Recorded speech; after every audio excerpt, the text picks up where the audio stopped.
তো ওরা আর কি দাবার দিছিল পরে হেন আমি আর কি কইছি যে এই বাইক নিয়ে বেজাল টেজাল করিস না খালাস কাকে দাবার দিছিল কাকে যে বেজাল টেজাল করিস না এগুলো ফেলা সব কিছু ফেলা সব এলাকার মানুষ তোরা এগুলো করিস মানে হাতে ধরা অস্ত্র অস্ত্র তখন কয়টা বাজে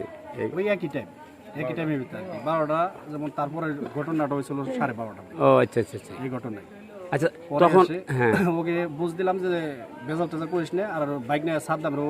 ওই কইছি স্যারও কইছি যে তোরা পাইলে নই যাইস বুঝে মুঝে রাস্তায় বাইর করিস না তারপরও এর আগে একবার দেখা হয়েছিল স্যারের হাতে আমি কইছি যে তোর বাইরে ফোন দিয়ে বাড়ি নই যা রেজাল্ট টেজাল্ট হয়তো বড় হয়ে যেতে পারে কইছি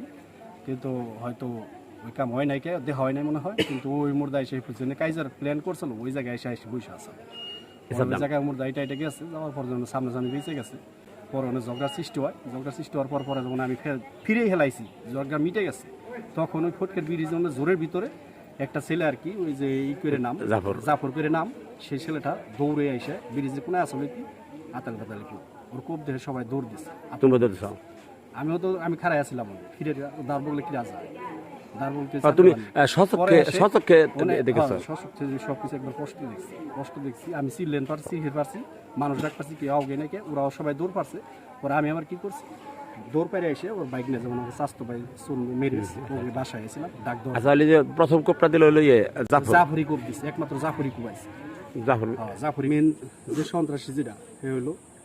জাফর করে নাম ওই জায়গায় ওর নানির বাড়ি ওইটি একমাত্র